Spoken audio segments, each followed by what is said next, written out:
Hello everyone, welcome to NS education. Madhya Pradesh के daily current affairs में हम आज बात करेंगे 1 से लेकर 15 अप्रैल तक के महत्वपूर्ण करंट अफेयर्स के बारे में। एक प्रश्न हमने प्रीवियस वीडियो में पूछा था कि कोरोना वायरस को फैलने से रोकने के लिए कर्फ्यू लगाने वाला भारत का पहला राज्य बन गया है। तो ये राज्य है पंजाब, जो कोरोना वायरस को फैलने से रोकने के लिए कर्फ्यू लगाने वाला भारत का पहला राज्य बना है।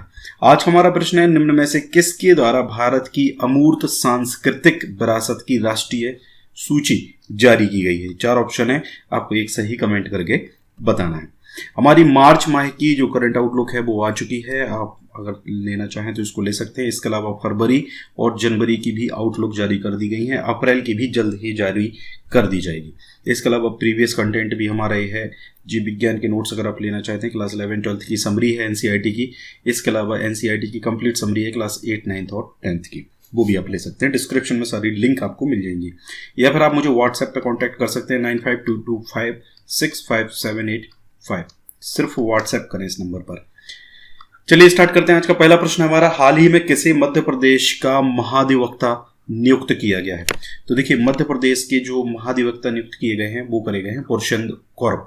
इससे पहले भी शिवराज सिंह चौहान के जो आखिरी कार्यकाल था उसमें मध्य प्रदेश के जो महाधिवक्ता है वो यही थे। एडवोकेट जनरल इनको कहा जाता है, ठीक है, एडवोकेट जनरल ऑफ स्टेट।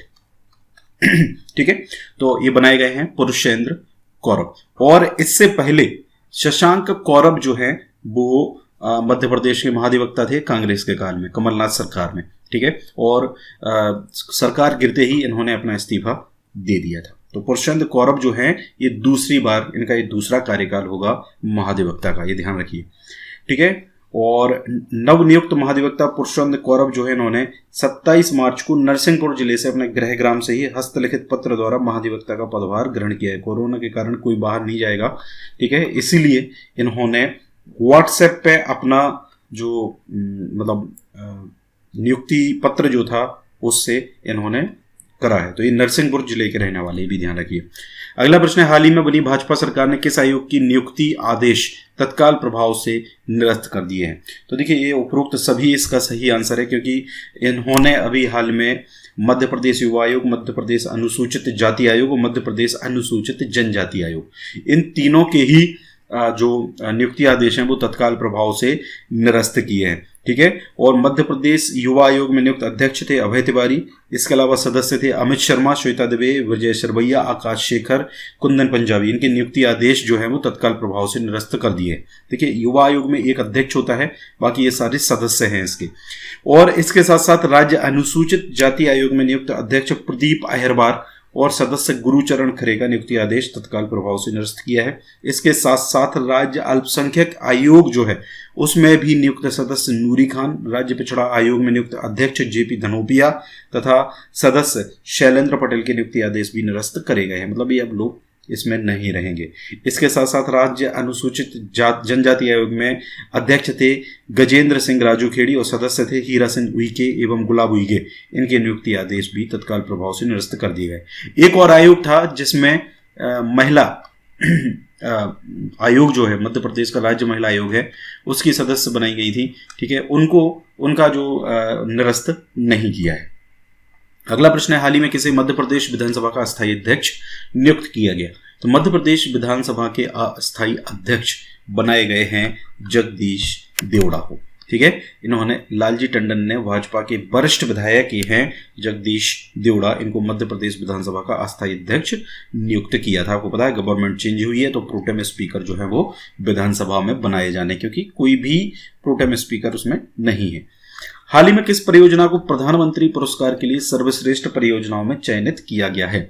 तो देखिए, प्रधानमंत्री पुरस्कार जो है इसके लिए किसको दिया जाएगा, रीवा की जो सौर परियोजना है, ठीक है, मेगा सौर परियोजना इसको कहा जाता है। ठीक है, इसको सर्वश्रेष्ठ परियोजनाओं में चयनित किया गया है प्रधानमंत्री पुरस्कार के लिए। ठीक है, रीवा में स्थित है, विश्व की सबसे बड़ी सौर परियोजनाओं में से एक है।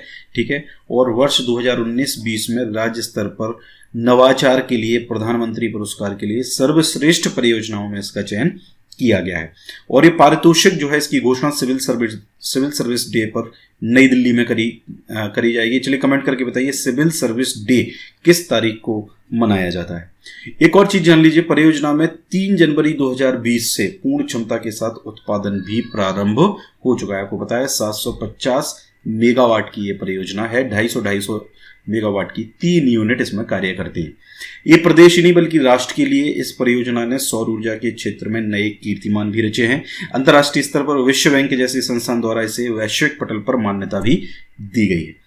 अगला प्रश्न है, हाल ही में किसे मुख्यमंत्री का प्रमुख सचिव नियुक्त किया गया है? तो मुख्यमंत्री के जो प्रमुख सचिव हैं, देखिए प्रमुख सचिव अलग होते हैं, सचिव अलग होते हैं। तो प्रमुख सचिव जो है वो बनाए गए हैं मनीष रस्तोगी, ठीक है। और ये 1994 बैच के IAS अधिकारी हैं, इनको मुख्यमंत्री का प्रमुख सचिव बनाया गया। इससे पहले राजस्व विभाग के प्रमुख सचिव ये थे। और रस्तोगी को मिलाकर मुख्यमंत्री शिवराज सिंह चौहान के कुल 3 प्रमुख सचिव हो गए। इनमें से एक अशोक बर्णवाल और फैज अहमद किदवई, ये भी आपका CMO, ठीक है ना, CM ऑफिस में प्रमुख सचिव ये हैं। तो टोटल ये 3 प्रमुख सचिव जो हैं वो आप ध्यान रखें। अगला प्रश्न है, राज्य शासन द्वारा कोविड-19 के संभावित मरीजों की मॉनिटरिंग के लिए कौन सा मोबाइल ऐप विकसित किया है? तो देखिए, राज्य शासन ने मध्य प्रदेश सरकार द्वारा कोविड-19 के जो संभावित मरीज हैं उनको मॉनिटर करने के लिए सार्थक नामक एक ऐप जो है वो विकसित किया है। और इसमें जो क्वारंटाइन करे गए हैं सभी संभावित मरीज हैं या कोरोना पॉजिटिव मरीज हैं, उनको इस ऐप पर रजिस्टर किया गया है और उनकी प्रतिदिन मॉनिटरिंग सुनिश्चित की गई है। ये जो है आपका मैप IT के द्वारा विकसित किया गया है। इसमें होम क्वारंटाइन व्यक्ति की यूजर ID बनाई जाती है, उसका रजिस्ट्रेशन किया जाता है और इस ऐप से व्यक्ति की जियो मैपिंग होती है और उसकी गतिविधियां भी चिन्हित की जा सकती हैं, ठीक है। और प्रभावित व्यक्तियों की हेल्थ रिपोर्टिंग भी सार्थक ऐप से सुनिश्चित की जा सकेगी, ठीक है। तो ये इंपॉर्टेंट क्वेश्चन है, ये 100% एग्जाम में पूछा जा सकता है। नेक्स्ट करंट अफेयर हमारा, मुख्यमंत्री बन चुके हैं शिवराज सिंह चौहान। इन्होंने मध्य प्रदेश भवन और सन्निर्माण कल्याण कर्मकार मंडल के जो पंजीकृत निर्माण श्रमिक हैं उनके खातों में कुल 88 करोड़ 50 लाख 89 हजार रुपए की आपदा राशि एक क्लिक से ट्रांसफर करी है। इससे करीब 8,85,089 पंजीकृत, मतलब 89,000 पंजीकृत निर्माण श्रमिकों में से प्रत्येक को 1,000 रुपये इसमें ये प्राप्त होंगे, मतलब 1,000 रुपये इसमें दिए गए हैं। ये प्रश्न आगे मैंने इंक्लूड किया है, उसमें आपको मिल जाएगा। अगला प्रश्न है, हाल ही में RCVP नरोन्हा प्रशासन एवं प्रबंधकीय अकादमी के महानिदेशक कौन बनाए गए हैं? तो देखिए, नरोन्हा प्रशासन अकादमी जो है इसके महानिदेशक अभी बनाए गए हैं AP श्रीवास्तव। ध्यान रखिए, AP श्रीवास्तव इसके महानिदेशक बनाए गए, यानी कि डायरेक्टर जनरल, ठीक है। अगला प्रश्न है हमारा, हाल ही में किसे मुख्यमंत्री का सचिव नियुक्त किया गया है? तो मुख्यमंत्री के जो सचिव हैं वो नियुक्त किए गए हैं M शैलवेंद्रन। और आपको बता दें ये राजस्व सचिव थे अभी, ठीक है, और इनको अब मुख्यमंत्री का सचिव नियुक्त किया गया है। इसके साथ साथ इनके पास विज्ञान और प्रौद्योगिकी और विमानन, ये इसके भी सचिव हैं। इसका अतिरिक्त प्रभार जो है वो इनके पास में है। इसके साथ साथ राज्य शासन द्वारा विशेष कर्तव्यस्थ अधिकारी तथा आयुक्त स्वास्थ्य सेवाएं प्रत्येक जिला को प्रमुख सचिव बनाया गया है, ठीक है। ये ध्यान रखें, मतलब स्वास्थ्य सेवाओं के जो आयुक्त हैं वो कौन बनाए गए हैं? प्रत्येक जिला बनाए गए हैं, ठीक है, ध्यान रखिए। और फैज अहमद किदवई जो है इनको आयुक्त स्वास्थ्य सेवाएं का अतिरिक्त प्रभार भी सौंपा गया है, ठीक है। और एक्चुअल में पहले प्रत्येक जिला, मैं गलत बता गया शायद आपको, आयुक्त स्वास्थ्य सेवाएं प्रत्येक जिला को प्रमुख सचिव मध्य प्रदेश शासन पदस्थ किया गया है, ठीक है। मध्य प्रदेश शासन के प्रमुख सचिव ये बनाए गए हैं, ठीक है, ध्यान रखिए। अगला प्रश्न है हमारा कि मुख्यमंत्री शिवराज सिंह चौहान जो हैं इनको जनसंपर्क संचालक OP श्रीवास्तव हैं, उन्होंने उनकी पुस्तक जो है शब्द मानस भेंट करी है, जिसमें इन्होंने रामायण की जो प्रमुख शब्दावली है, ठीक है, उसका अर्थ जो है वो पूरी बुक में इस तरीके से लिखा हुआ है ताकि उसको सरल भाषा में बताया जा सके, ठीक है। और ये पुस्तक जो है OP श्रीवास्तव और उनकी पत्नी है श्रीमती भारती श्रीवास्तव, इनके द्वारा संयुक्त रूप से लिखी गई है। अगला प्रश्न है, हाल ही में कहाँ वार रूम को संक्रमण से मुक्त करने के लिए फुल बॉडी सैनिटाइज मशीन बनाई गई है? तो ये जो फुल बॉडी सैनिटाइज मशीन है ये बनाई गई है भोपाल में। और मैं आपको बता दूं ये मध्य प्रदेश का पहला जिला है जिसने कोरोना से जंग के लिए बनाए गए वार रूम को संक्रमण से मुक्त करने के लिए फुल बॉडी सैनिटाइज मशीन जो है वो बनाई है। नगर निगम के इंजीनियर ने 2 लाख रुपए की इस मशीन को मात्र एक दिन में सिर्फ 30,000 रुपए की लागत में तैयार किया है। और इस फुल बॉडी सैनिटाइजेशन मशीन को उपायुक्त जो हैं विनोद कुमार शुक्ल और सहायक यंत्री हैं हबीब और रहमान की टीम के द्वारा निजी कंपनी के सहयोग से तैयार किया गया है। हालांकि अभी रिसेंट की अगर खबर की बात करें, ये थोड़ा सा करंट अफेयर तो पुराना हो गया है, मतलब 4-5-6 अप्रैल के आसपास का करंट अफेयर रहा होगा ये, जब कोरोना की नई नई दस्तक मध्य प्रदेश में हुई थी। ठीक है, हालांकि अब इसमें कुछ साइड इफेक्ट्स हैं इस मशीन के। ठीक है, तो इसके कारण इसका यूज जो है वो बंद कर दिया गया है। अगला प्रश्न है, हाल ही में स्कूल शिक्षा विभाग द्वारा विद्यार्थियों को घर पर ही रोचक तरीके से पढ़ाई जारी रखने में सहायक कौन सा मोबाइल ऐप लॉन्च किया गया है? तो ये जो मोबाइल ऐप है ये करा गया है top parent mobile app launch करा गया है मध्य प्रदेश सरकार के द्वारा। शिवराज सिंह चौहान ने इसको जारी किया है, लॉन्च किया है। और इसमें स्कूल शिक्षा विभाग के द्वारा विद्यार्थियों को घर पर ही रोचक तरीके से पढ़ाई करने में ये ऐप जो है वो सहायक होगा। इसके साथ साथ एक और अभियान जो है डिजी लैब, आपकी पढ़ाई आपके घर के माध्यम से भी विद्यार्थियों को पहला व्हाट्सएप मैसेज इन्होंने भेजा है। तो ये अभियान है, तो ये अभियान आपको पता होना चाहिए कि ये अभियान किससे रिलेटेड है। ठीक है, ध्यान रखिए। और ऐप आपको पता होना चाहिए कि ये एप्लीकेशन जो है वो किससे रिलेटेड है। अगला प्रश्न है, अप्रैल 2020 में मध्य प्रदेश सरकार द्वारा किन सेवाओं में एस्मा लागू किया गया है? तो जो एस्मा है ये लागू किया गया है शासकीय स्वास्थ्य, निजी स्वास्थ्य, पानी, बिजली आपूर्ति, यानी कि इसका जो सही आंसर है वो है उपरोक्त सभी। ठीक है, यहाँ पे आप जान लें कोरोना संक्रमण को रोकने के लिए ये जितने भी शासकीय और निजी स्वास्थ्य और चिकित्सीय संस्थान हैं उन सब में एस्मा का मतलब होता है the essential services maintenance act. ठीक है, यानी कि इसको दूसरे शब्दों में आपको बता दूं कि ऐसे अस्पताल जो निजी हैं अगर वो कहें कि हम कोरोना संक्रमण में कार्य नहीं करेंगे, अस्पताल को बंद करेंगे, तो वो ऐसा नहीं कर सकते हैं एस्मा लागू होने के बाद। एसेंशियल सर्विसेज मेंटेनेंस एक्ट मतलब जो एसेंशियल सर्विसेज होती हैं उनको बंद नहीं किया जा सकता है, चाहे वो सरकारी सर्विसेज हों चाहे वो प्राइवेट सर्विसेज हों। ठीक है, ये होता है आपका एसेंशियल सर्विसेज मेंटेनेंस एक्ट। इन संस्थानों में समस्त स्वास्थ्य सुविधाएं, डॉक्टर्स, नर्स और स्वास्थ्य कर्मी तथा स्वास्थ्य संस्थानों में स्वच्छता कार्यकर्ता, मेडिकल उपकरणों की बिक्री, संधारण और परिवहन, दवाइयां एवं ड्रग्स की बिक्री, परिवहन और निर्माण, एम्बुलेंस सेवाओं पर इसको लागू किया गया है। और ये जो आदेश है पानी एवं बिजली की आपूर्ति, सुरक्षा संबंधी सेवाएं, खाद्य पेयजल प्रावधान एवं प्रबंधन तथा बायोमेडिकल वेस्ट प्रबंधन में भी प्रभावशील किया गया है। इसके साथ साथ गृह विभाग द्वारा मध्य प्रदेश अत्यावश्यक सेवा संधारण तथा विच्छिन्नता निवारण अधिनियम 1979 की धारा 4 की उपधारा 1 के अंतर्गत ये कार्यवाही की गई है। ठीक है, तो एस्मा एक्ट किसके द्वारा लगता है ये भी आपको ध्यान रखना पड़ेगा। ये कौन सा एक्ट है? ये है 1979 का एक्ट, धारा 4 की उपधारा 1 के अंतर्गत बनाया गया है इसको। ठीक है, और इसमें एस्मा लागू होने के बाद कार्य से इनकार किए जाने को प्रतिषेध किया गया है, मतलब कार्य करने से इनकार नहीं किया जा सकता है।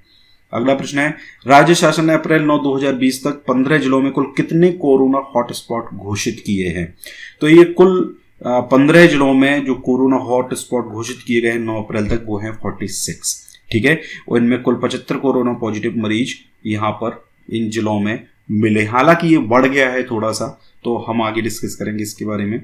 और जिन क्षेत्रों को हॉटस्पॉट घोषित किया गया उन क्षेत्रों में जिला प्रशासन द्वारा एहतियात के तौर पर बैरिकेड्स लगाकर उनको सील किया गया है। ठीक है, और जो जरूरी वस्तुएं हैं, अति आवश्यक वस्तुएं हैं, उनको उनके घरों पर, नागरिकों के घरों पर भेजा जा रहा है, मतलब इस तरीके से पूरा कार्य किया जा रहा है।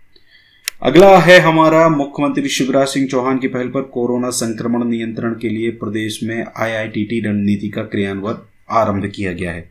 IITT यहाँ पे आपसे फुल फॉर्म पूछा जा सकता है इसका, या ये पूछा जा सकता है कि IITT कोरोना से संबंधित है, इसमें I का फुल फॉर्म क्या है? ठीक है, तो I है आपका आइडेंटिफिकेशन, दूसरा I है आइसोलेशन, ठीक है, तीसरा I है टेस्टिंग और चौथा है आपका ट्रीटमेंट। तो आइडेंटिफिकेशन मतलब सबसे पहले उसका कोरोना पॉजिटिव है या नहीं है इसको आइडेंटिफाई करना, और उसके बाद है आइसोलेशन, जो क्वारंटाइन करा जा रहा है, मतलब आइसोलेट किया जा रहा है उसको। ठीक है, आइसोलेट करने का मतलब क्या हुआ कि उसको अलग से रखा जा रहा है, फिर उसकी टेस्टिंग की जा रही है, फिर उसका ट्रीटमेंट किया जा रहा है। ठीक है, तो ये 4 स्तर पर एक रणनीति जो है वो कोरोना संक्रमण पर नियंत्रण के लिए बनाई गई है मुख्यमंत्री शिवराज सिंह चौहान की पहल पर, तो ये ध्यान रखिए। अगला प्रश्न है, राज्य सरकार द्वारा लॉकडाउन के कारण अन्य राज्यों में रुके प्रदेश के मजदूरों को उनके रुकने एवं भोजन व्यवस्था के लिए उनके खातों में कितने रुपए जमा कराए जाएंगे? तो ये जो रुपए हैं 1,000 रुपये जमा कराए जा चुके हैं एक्चुअल में, ठीक है। और अन्य राज्यों में रुके प्रदेश से जितने भी मजदूर हैं उनके रुकने और भोजन की व्यवस्था के लिए रुपए जमा कराए गए उनके अकाउंट में 1,000 रुपये। और साथ ही शिवराज सिंह चौहान ने भी निर्देश दिए कि आवश्यकता पड़ने पर उन्हें और राशि भी दी जा सकती है, ठीक है। इसके साथ साथ इन व्यवस्थाओं की निगरानी के लिए 7 वरिष्ठ अधिकारियों को भी तैनात किया गया है। जो अदर स्टेट में मजदूर वर्ग है हमारा या कोई और है उनके लिए करा गया है।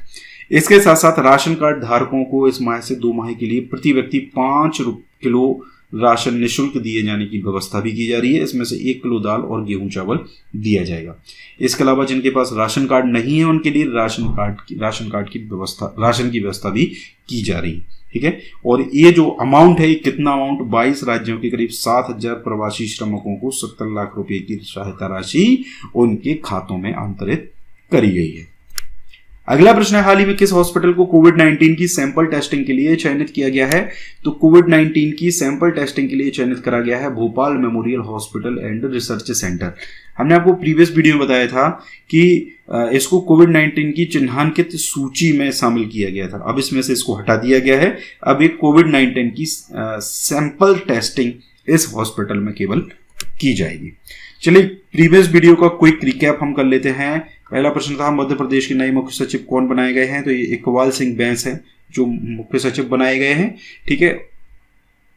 राष्ट्रपति रामनाथ कोविंद भारतीय वायुसेना की पहली 3 महिला लड़ाकू विमान पायलटों को नारी शक्ति पुरस्कार से सम्मानित करेंगे। मध्य प्रदेश से यह सम्मान किसे दिया जाएगा? तो ये मध्य प्रदेश से सम्मान दिया जाएगा मध्य प्रदेश के रीवा जिले की अवनी चतुर्वेदी को, जो मध्य प्रदेश की पहली लड़ाकू विमान पायलट हैं। मध्य प्रदेश के किस शहर में किस करोड़ की लागत से कृषि ऑडिटोरियम बनाया जा रहा है? तो ये ग्वालियर में बनाया जा रहा है। प्रदेश में सड़क दुर्घटनाएं कम करने के लिए सेफ सिस्टम अप्रोच प्रोजेक्ट किस संस्था के द्वारा बनाया जा रहा है? तो सुशासन एवं नीति विश्लेषण संस्थान के द्वारा इसको बनाया जा रहा है। अगला प्रश्न था मध्य प्रदेश के भोपाल स्थित वन विहार में कितने बाघ अभी हाल ही में पाए गए हैं? तो टोटल बाघ थे पहले 9, अभी बढ़ के हो गए हैं 11। मध्य प्रदेश के किस कृषि विज्ञान केंद्र को 3 दिवसीय अंतर्राष्ट्रीय केला कार्यशाला में अवार्ड से नवाजा गया है? तो यह है आपका बुरहानपुर का कृषि विज्ञान केंद्र। प्रदेश में नोवल कोरोना वायरस की रोकथाम के लिए किस इंस्टीट्यूट को राज्य स्तरीय कोविड-19 उपचार संस्थान चिन्हांकित किया गया? तो ये भोपाल मेमोरियल हॉस्पिटल और रिसर्च सेंटर था, हालांकि अब ये नहीं रहा है, ठीक है। इसमें कोविड-19 की जो वो है क्या होगी, टेस्टिंग, सैंपल टेस्टिंग इसमें अब की जाएगी। तो गाइस ये पूरा था हमारा अभी तक का 1 से लेकर 15 अप्रैल तक का वीडियो। काफी क्वेश्चंस डिस्कस किए हैं। अभी ज्यादा करंट अफेयर आ नहीं पा रहा है, इसलिए वीडियो अभी आपको मैं प्रोवाइड नहीं करा पा रहा हूँ। यहाँ थोड़ा गांव में भी हूँ, जिसके कारण यहाँ पर रिकॉर्डिंग करने में काफ़ी प्रॉब्लम होती है, बहुत शोर होता है, तो इस कारण भी वीडियोस भी थोड़ा सा मैं आपको नहीं दे पा रहा हूँ। बट कोशिश कर रहा हूँ मैं कि आपको जल्दी से जल्दी कुछ स्टैटिक जीके के कंटेंट भी प्रोवाइड कराना शुरू कर दूँ। Thank you very much.